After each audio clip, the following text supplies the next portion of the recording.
नमस्कार मेरे प्यारे भाइयों और बहनों। मैं हार्दिक आपका तहे दिल से स्वागत करता हूँ हमारे इस यूट्यूब चैनल पर जिसका नाम है धर्मो रक्षणा।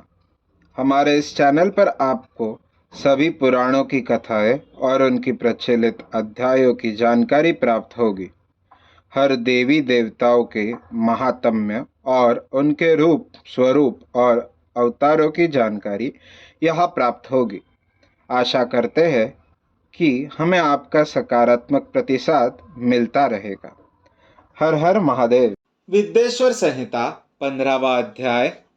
देश, काल, पात्र और दान का विचार। ऋषियों ने कहा, समस्त पदार्थों के ज्ञाताओं में श्रेष्ठ सूत जी हमसे देश, काल और दान का वर्णन करें। देश का वर्णन। सूत जी बोले, अपने घर में किया देव यज्ञ शुद्ध गृह के फल को देने वाला है। गौशाला का स्थान घर में किए गए देव यज्ञ से 10 गुना, जबकि जलाशय का तट गौशाला से 10 गुना है। एवं जहाँ तुलसी, बेल और पीपल वृक्ष का मूल हो, वह स्थान जलाशय तट से भी 10 गुना महत्व देने वाला है। देवालय उससे भी अधिक महत्व रखता है।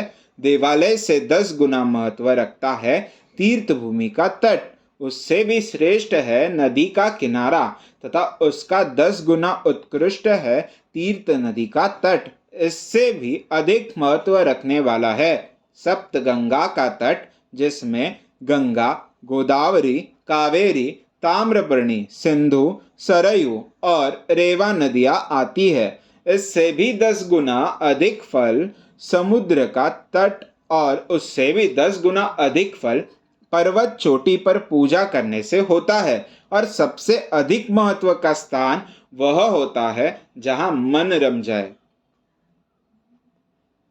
काल का वर्णन। सतयुग में यज्ञ, दान आदि से संपूर्ण फलों की प्राप्ति होती है।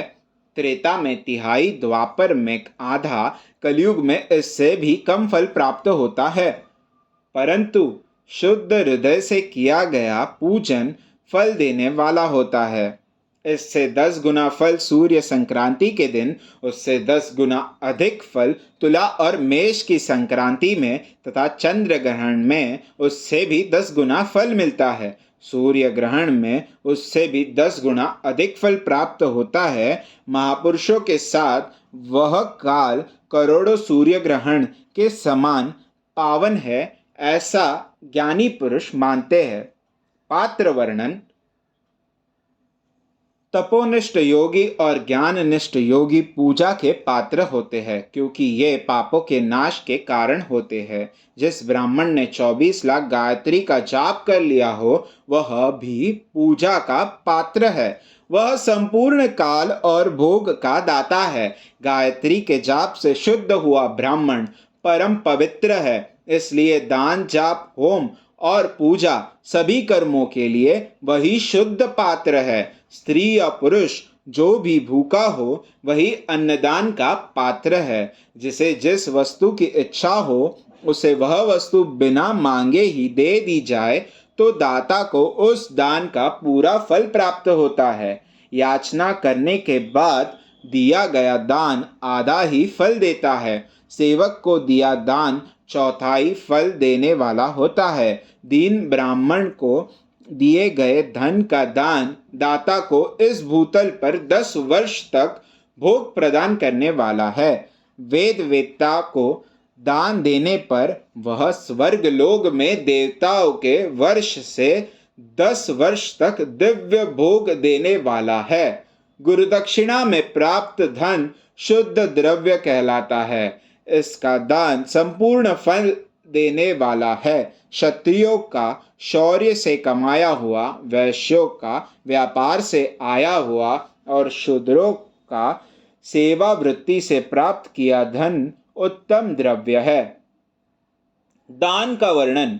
गौ, भूमि, तिल, सुवर्ण, घी, वस्त्र, धान्य, गुड़, चांदी, नमक, कोहड़ा और कन्या नामक 12 वस्तुओं का दान करना चाहिए।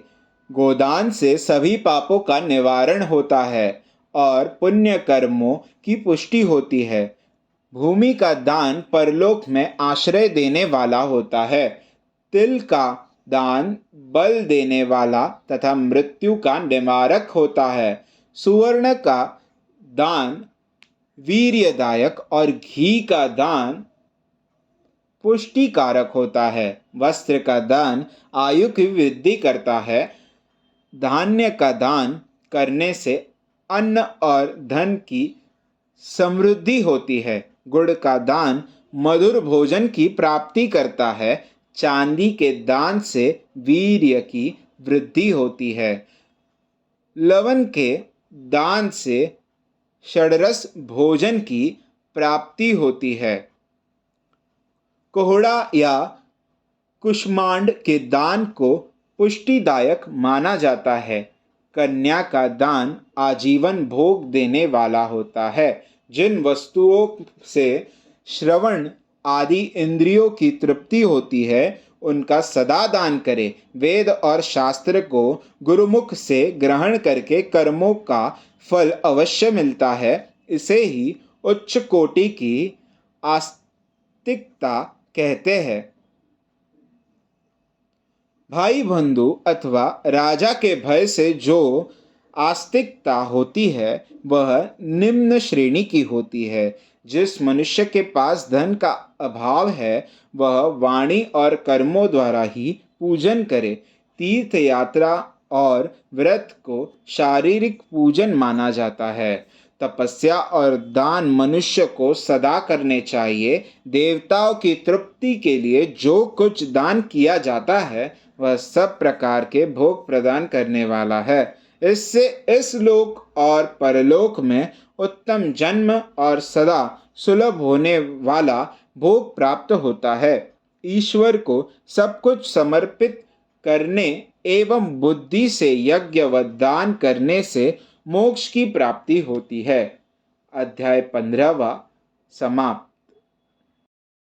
वीडियो को लाइक करें, शेयर करें, चैनल को सब्सक्राइब करें और हमारे साथ बने रहने के लिए बेल आइकन को प्रेस करें। हमारे सनातन संस्कृति की जानकारी के लिए और उनके साहित्यों की जानकारी को प्राप्त करने के लिए हमारे साथ बने रहिए इस चैनल पर जिसका नाम है धर्मो रक्षणा। हर हर महादेव।